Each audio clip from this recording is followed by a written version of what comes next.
In the previous video, we talked about multidimensional arrays, and we mentioned the case where we have all subarrays having the same number of elements.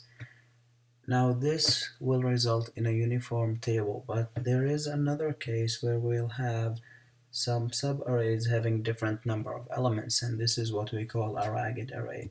So a ragged array is nothing but a multidimensional array with unequal number of columns. So some examples might be this ragged array. In the first subarray we have only one element, second subarray we have two, and then we have three, and then we have four. Now keep in mind that increment is not going to be equal all the time. So this is another example where we have four elements, then one element, then three, then two. So whenever we have subarrays having different number of elements, this is a ragged array. Now how to declare this and initialize it? It's very similar to declaring and initializing any multi-dimensional array, but in this time we will only mention the number of rows. We will not mention the number of columns because the number of columns is going to be different or variable. So this is an example where I will have a ragged array having only 3 rows, but I don't know the number of columns in every subarray, and I will keep adding to those. This is another example where I can just declare and initialize a ragged array, and all of this is going to be basically in the same line. So let's go to Eclipse and let's try to create some ragged arrays and then try to print them out. Now an example of a ragged array is a ragged array of integers. And let me just create any ragged array. So integer multi-dimensional array, because a ragged array is nothing but a multi-dimensional array. I'm calling this a is equal to, and then I will have my subarrays listed in here. So let me have about 4 subarrays, and then I will start having some numbers. So I will have 1 here, I may have 2 and 3 here, and then I'll just have 4, follow this by 5, 6, and 7. Now to print this, since it's a two-dimensional array, I can easily utilize the same print that we used for our tic-tac-toe game.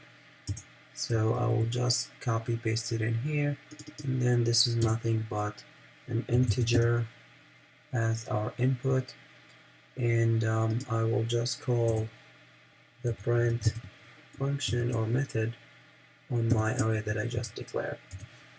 So if I print it like this, let me save it and run it, you'll see that I get it printed in this format. Now this formatting here, we can do something to basically make a better formatting, which is counting how many sub-elements are in my arrays, or basically elements are in my subarray, and then printing the formatting accordingly. Now I have created a print formatted method, which is a little bit more complex than this, and I will show you the print formatted right now. So what I did here is I just printed the ragged array right here using print formatted method. Now this is a long method, and basically what I'm doing is I'm looking at my arrays and then printing the format based on that. So I'm calling another method that is called format, and for format what I found out that each character will span over 3 dashes. So I'm adding dashes based on the number of characters. So if I have 1 character, I'll add 3 dashes. If it's 2 characters, it's going to be 4 dashes, and so on. And then I'm calling my format every time I want to print. So I divided my print in 2 cases.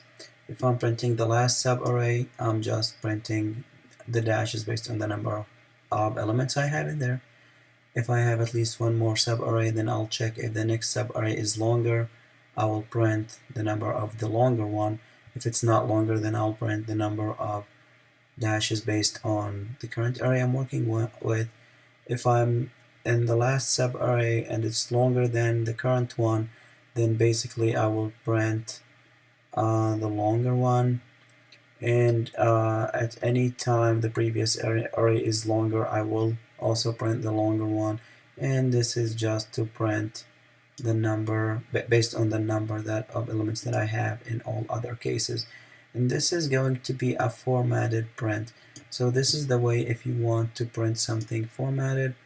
And if I run it, you will see that it is going to basically base the format on the number of elements I have in every subarray.